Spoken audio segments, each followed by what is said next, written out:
Okay, here's a look at the emini S&P through the eyes of emini day trader for where are we at? Wednesday, February the 8th, 2012.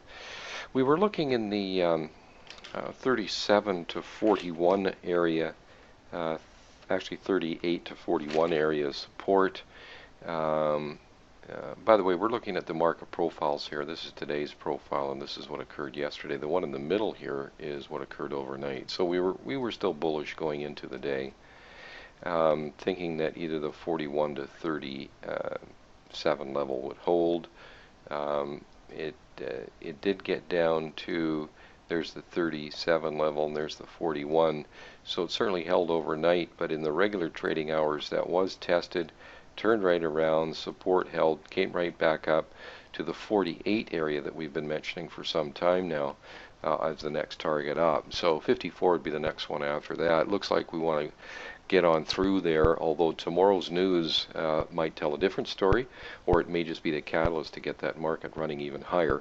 And of course, tomorrow morning is the jobless claims numbers, and they're released at 8:30 a.m. Eastern Time, which is 1 hour before the regular trading hours start. So some good movement by the market here today, in the sense that our support held, and looks like this up auction is continuing. Here are the market profiles from just the regular trading hours only. It's a different kind of volume, so we use that as well as another tool in our analysis of the market. Here is our software and our trades that set up by our software today. And of course, for those of you that have not seen our videos before, we have what we call a filter at the bottom. If it's in the red filter, we will take shorts. Otherwise, if it's in the green, we have a preference for taking the long trades. Now, it's not etched in stone that we have to have the filter in the compatible direction of the signaled trade, but it certainly does help. We also, of course, look at the intraday auction as well. The filter that I've just highlighted here is the intraday auction. We try and have those working together when we go ahead and make a trade.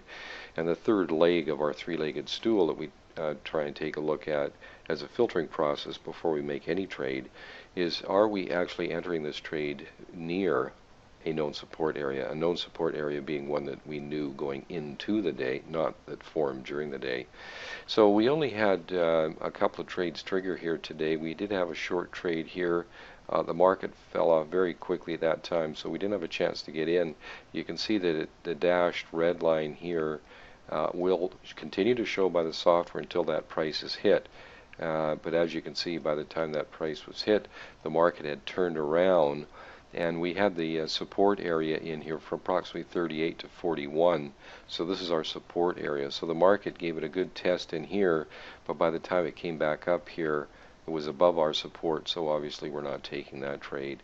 We did have a long trade in here, which was very nice. It did pull back against us before it rallied up, pulled back again, and then continued more or less for the rest of the day, and of course closing right near its highs. We also had another long trade right in here, and market basically went sideways and then tilted up. So actually the only way we really made money on these two long trades, I'm sorry, this was a short trade here. So this was not taken, and this was a short. So neither of these trades were actually taken. So I'll just mark those off as not taken. So short trade's not taken there. This long trade was taken, and depending on the degree of patience a trader had on this particular one, whether or not they'd go ahead and actually hold on to this and see some good profits. We do like to put a 10-minute limit on it. Now, if we have other factors going in our favor, and we actually had all three of them today, because we had the known support area here. We've got the intraday bias as green, which is up, and of course our interday bias going into the day was also up. So we had, you could call that number one, you could call this down here as number two, and number three here. So we had all three of them going for us. So in that case, even though it did move a few ticks against us, it then started to rally, backed off, and then had the good leg up. And so depending on the level of patience that you had, would dictate whether or not there was any money made on that trade. But we're not getting as many trades here today. As a matter of fact, today's range, under a $500 range, under 10 points for today, which is actually a little bit better than the average that we've been having over the past few weeks. So, but the market is really not offering a whole heck of a lot.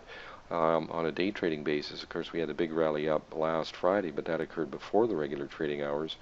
And so what we really try and incorporate into our trading is trades that traders can identify based on the condition of the market and whether or not a certain area of support or resistance is actually accepting or rejecting price at that level. And this is actually a good example of it here. So we're able to take part in this up movement. And that's I think really the key to our approach and training is that a trader really learns to understand market behavior, can trade from that as a basis, and not just specific trade setups and triggers. Anyway, that'll be it for today. That 44 area is still holding.